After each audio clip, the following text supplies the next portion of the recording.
So మనకేంటంటే 2025 champions ట్రోఫీలో టోటల్‌గా 8 టీమ్‌లు అయితే బరిలోకి దిగుతున్నాయి. సో టీమిండియాలో ఉన్న ప్లేయర్స్ కాకుండా మనకి మిగతా టీమ్స్‌లో కూడా కొంచెం ఫేవరెట్ ప్లేయర్స్ అయితే ఉంటారు.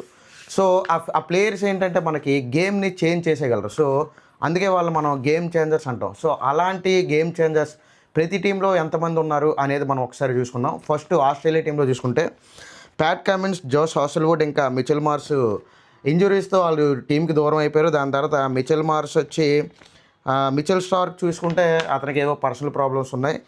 దానికి తోడు ఇంకా మార్కస్ స్టోయినిస్ రిటైర్మెంట్ ప్రకటించాడు. సో వీళ్ళ ఐదుగురు కూడా ఆస్ట్రేలియా టీంకి లేకపోవడం పెద్ద దెబ్బ అని చెప్పుకోవచ్చు. ఇప్పుడు ఆ టీంలో అసలు గేమ్ని చేంజ్ చేసేగల గేమ్ చేంజర్స్ ఎవరని చూసుకుంటే బ్యాటింగ్లో చూసుకుంటే మనకి ట్రావెన్ షెడ్ ఇంకా జేక్ ఫ్రేజర్ మెక్గార్క్ వీళ్ళిద్దరూ కూడా యాక్చువల్గా టీంలో మనకి గేమ్ చేంజర్గా కనిపిస్తున్నారు. ఎందుకంటే వాళ్ళు మ్యాచ్ స్వరూపాన్ని మార్చేయగలరు. సో దాంతోపాటు ఇక్కడ మనకి మ్యాక్స్వెల్ ఉన్నాడు. సో గ్లెన్ మ్యాక్స్వెల్ మనకు తెలుసు వరల్డ్ కప్లో ఆఫ్ఘనిస్తాన్ టీం మీద డబుల్ సెంచరీ చేసి ఆ రోజు గేమ్ చేంజర్గా ఎలా మారాడో మనం అందరూ చూసాం. సో ఇక్కడ గ్లెన్ మ్యాక్స్వెల్ కూడా మనం గేమ్ చేంజర్గా చెప్పుకోవచ్చు. ఇంకా మ్యాచ్ జరుగుతుంది సబ్ కాంటినెంట్ పిచ్ మీద కాబట్టి యాడమ్ జంపా సో బౌలింగ్ మంచి స్పిన్ వేస్తారు కాబట్టి యాడమ్ జంపా కూడా ఏమైనా గేమ్ చేంజర్గా మారే ఛాన్స్ అవుతుంది. ఇంకా దాంతోపాటు అక్కడ మనం ఆఫ్ఘనిస్తాన్ టీంలో చూసుకుంటే ఇబ్రహీం జాద్రాన్ బ్యాటింగ్లో ఎంత మంచి స్టార్టప్ ఇవ్వగలరో మనకు తెలుసు. అలాగే రెహముల్లా గుల్బార్ష్ సో వీళ్ళిద్దరూ కూడా బ్యాటింగ్లో చూసుకుంటే మనకి ఆఫ్ఘనిస్తాన్లో గేమ్ చేంజర్గా ఉన్నారు. దాంతోపాటు ఇంకా మనకి ఆల్రౌండర్స్ చూసుకుంటే ఒమర్ జై, రషీద్ ఖాన్ ఇంకా రెహమత్ షా వీళ్ళు కూడా బ్యాటింగ్ బౌలింగ్ రెండు చేయగలరు. సో వీళ్ళు కూడా మనకి గేమ్ని అయితే చేంజ్ చేయగలరు. అక్కడ మనకి నూర్ అహ్మద్ చూసుకుంటే రషీద్ ఖాన్ మిర్రర్ అని చెప్తాను నూర్ అహ్మద్ని. కాకపోతే రషీద్ ఖాన్ నూర్ అహ్మద్ డిఫరెన్స్ ఏంటంటే ఒకరు లెఫ్ట్ ఆర్మ్ స్పిన్ బౌలర్ అయితే ఇంకొకరు right arm spin bowler. So అది సబ్ కాంటినెంట్ పిచ్ కాబట్టి నూర్ అహ్మద్ ఇంకా రషీద్ ఖాన్ వీళ్ళిద్దరూ కూడా మనకి గేమ్ని చేంజ్ చేసే ఛాన్స్ ఉంటుంది. రషీద్ ఖాన్ చాలా ఎక్స్పీరియన్స్ ఉంది. సో అక్కడ మనకి పాకిస్తాన్ పిచ్ కండిషన్స్ ఎలా ఉంటాయి రషీద్ ఖాన్కి ఆల్రెడీ తెలుసు. సో వీళ్ళు ఇక్కడ మనకు ఆఫ్ఘనిస్తాన్లో చూసుకుంటే గేమ్ చేంజర్గా కనిపిస్తున్నారు. ఇంకా అలాగే న్యూజిలాండ్ టీంలో చూసుకుంటే కేమ్ విలియమ్సన్ ఇంకా డేవిన్ కాల్వే సో వీళ్ళిద్దరు కూడా బ్యాటింగ్లో మనకి ఎంత స్ట్రాంగ్గా గేమ్ని చేంజ్ చేసేయగలరో మనకు ఆల్రెడీ తెలుసు. దాంతోపాటు డారెల్ మిచెల్ ఇంకా గ్లెన్ ఫిలిప్స్ మొన్న పాకిస్తాన్తో ఆ సెంచరీస్ కూడా చేశారు, ఫాస్టెస్ట్ సెంచరీ. సో ఇంకా రచిన్ రవీంద్ర సో మొన్న ఇంజర్డ్ అయ్యారు కానీ మనం ఏంటనుకున్నాం అంటే రూల్ అవుట్ అయిపోతాడు అనుకున్నాం కానీ బట్ ఛాంపియన్స్ ట్రోఫీలో రచిన్ రవీంద్ర ఉన్నాడు. సో వీళ్ళు ముగ్గురు చూసుకుంటే ఆల్రౌండర్గా మనకి గేమ్ చేంజర్గా కనిపిస్తున్నారు. అండ్ బౌలింగ్లో ఎవరు ఫేవరెట్స్ లేరా అంటే నాకైతే న్యూజిలాండ్ బౌలింగ్ టీంలో ఫేవరెట్స్ లోకీ ఫర్గ్యూసన్ ఉన్నాడు కానీ ఏమో నాకైతే అంత ఏమనిపించట్లేదు గేమ్ చేంజ్ చేసేసే లెవెల్లో ఈ న్యూజిలాండ్ బౌలింగ్ అటాక్ అయితే ఉందని నేను అనుకోవట్లేదు. దాంతోపాటు ఇంకా సౌత్ ఆఫ్రికా చూసుకుంటే సౌత్ ఆఫ్రికాలో డేవిడ్ మిల్లర్ ఉన్నాడు. సో చాలా ఎక్స్పీరియన్స్ బ్యాట్స్మెన్, గేమ్ని ఎప్పుడైనా మార్చేయగలడు. అలాగే ట్రిస్టన్ స్టబ్స్ సో స్టబ్స్ మనకు తెలుసు ఎంత అటాకింగ్గా ఎంత అగ్రెసివ్గా బ్యాటింగ్ చేయగలడు. సో స్టబ్స్ కూడా అనుకుంటే గేమ్ చేంజ్ చేసేయగలడు.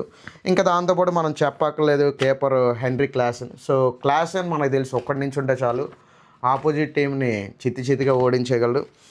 ఇంకా అటు ఆల్రౌండర్స్ చూసుకుంటే మాక్రమ్ కానీ ఇంకా మ్యాక్రో జాన్సన్ సో వీళ్ళిద్దరూ కూడా సో ఇక్కడ మాక్రమ్ చూసుకుంటే ఓకే బౌలింగ్లో పెద్ద నమ్మకం లేదు కానీ బ్యాటింగ్ అయితే గేమ్ చేంజ్ చేయగలని చెప్పుకోవచ్చు. ఇంకా మ్యాక్రో జాన్సన్ ఆ హైట్ కానీ అదంతా మనకి ఎక్కువ బౌన్స్ ఇవన్నీ వేయగలడు. సో అటు బ్యాటింగ్లో కూడా హిట్టింగ్ చేయగలడు కాబట్టి వీళ్ళిద్దరు కూడా గేమ్ చేంజర్స్గా మనకు కనిపిస్తున్నారు. ఇంకా బౌలింగ్ విషయం చూసుకుంటే అక్కడ స్పిన్ పరంగా మనం చూసుకుంటే కేశవ్ మహారాజ్ ఇంకా శంషి వీళ్ళిద్దరూ కూడా సబ్ కాంటినెంట్ పిచ్కి వాళ్ళ బౌలింగ్ అయితే సూట్ అవుతుంది. సో వీళ్ళు కూడా మనకు గేమ్ చేంజ్ చేయగలరు. అలాగే మనకు అక్కడ ఎక్స్పీరియన్స్ రబాడా కూడా ఉన్నాడు. సో ఇక్కడ సౌత్ ఆఫ్రికాలో చూసుకుంటే వీళ్ళు మనం గేమ్ చేంజర్గా చెప్పుకోవచ్చు.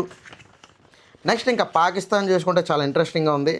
ఫస్ట్ ఒకసారి మనం పాకిస్తాన్ బౌలింగ్ అటాక్ని చూసుకుంటే హరీష్ రాఫ్ ఇంకా నసీం షా ఇంకా షాహిన్ షా అఫ్రీది సో వీళ్ళంటే లోకల్ బౌలర్స్ కాబట్టి వాళ్ళ పిచ్ కండిషన్స్ ఎలా ఉంటాయి వాళ్ళకి బాగా తెలుసు. అందులో ముఖ్యంగా షాహిన్ షా అఫ్రీది చూసుకుంటే ఆ పేసు ఆ బౌన్స్ ఇంకా రివర్స్ స్వింగ్ కూడా చేయగలడు కొత్త బాల్తో. సో వీళ్ళ ముగ్గురి మీద పాకిస్తాన్ టీంలో చాలా ఎక్స్పెక్టేషన్స్ అయితే ఉన్నాయి. సో బౌలింగ్ విషయానికి వస్తే పాకిస్తాన్లో వీళ్ళ ముగ్గురు గేమ్ చేంజర్గా మనకి మారే ఛాన్స్ ఉంది.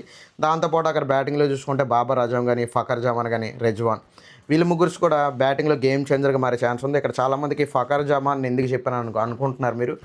సో మీరు లాస్ట్ టైం చూసుకుంటే ఫకర్ జమాన్ మన ఇండియాతో ఆడిన మ్యాచ్లో ఎంత బేభత్సం సృష్టించడం మనకు తెలుసు ఆ వరల్డ్ కప్ మ్యాచ్లో. సో అందుకే నేను ఫకర్ జమాన్ని చెప్తున్నాను ఇక్కడ గేమ్ చేంజర్ అని. ఇంకా లాస్ట్ ఫైనల్గా మన హాట్ ఫేవరెట్ ఇండియా. సో ఇండియాలో చూసుకుంటే రోహిత్ శర్మ, కోహ్లీ అలాగా ఆబ్వియస్గా ఉంటారు గేమ్ చేంజర్స్గా. దాంతోపాటు శ్రేయస్ అయ్యర్ కూడా మన ఇంగ్లాండ్తో సిరీస్లో ఎంత ఫామ్లో కనిపించాడో తెలుసు. సో వీళ్ళ ముగ్గురు బ్యాటింగ్లో చూసుకుంటే గేమ్ని స్వరూపాన్ని మార్చేయగల కెపాసిటీ అయితే వీళ్ళకుంది. దాంతోపాటు ఆల్రౌండర్ హార్దిక్ పాండ్యా. సో అటు బ్యాటింగ్ ఇటు బౌలింగ్ ఈ రెండు విషయాల్లో కూడా మనకు రాణిస్తున్నాడు కాబట్టి హార్దిక్ పాండ్యాని కూడా నేను హాట్ ఫేవరెట్గానే చెప్తున్నాను. దాంతోపాటు ఇక్కడ సబ్ కాంటినెంట్ పిచ్ కాబట్టి బౌలింగ్ చాలా ఇంపార్టెంట్ కాబట్టి అక్కడ స్పిన్ బౌలర్స్ అది కూడా కుల్దీప్ యాదవ్ ఇంకా రవీంద్ర జడేజా వీళ్ళిద్దరికీ మనకి ఆ దుబాయ్ పిచ్లు సూట్ అవుతాయని నాకు అనిపిస్తుంది. సో మన టీమిండియా చూసుకుంటే వీళ్ళందరూ కూడా గేమ్ చేంజర్స్గా మారే ఛాన్స్ ఉంది. సో అలాగే మీకు మీ ఫేవరెట్ ఎవరైనా ఉండొచ్చు, అలాగే గేమ్ని చేంజ్ చేస్తారు ఈ ప్లేయర్స్ అనే ఫీలింగ్ మీకు కూడా ఉండొచ్చు. అలాంటి ప్లేయర్స్ పేర్లు ఎవరైనా ఉంటే మీరు కామెంట్లో చెప్పొచ్చు. సో ఇది వీడియో. మీకు కనుక వీడియో నచ్చితే లైక్ చేసి మన ఛానల్ సబ్స్క్రైబ్ చేయండి. Thank you.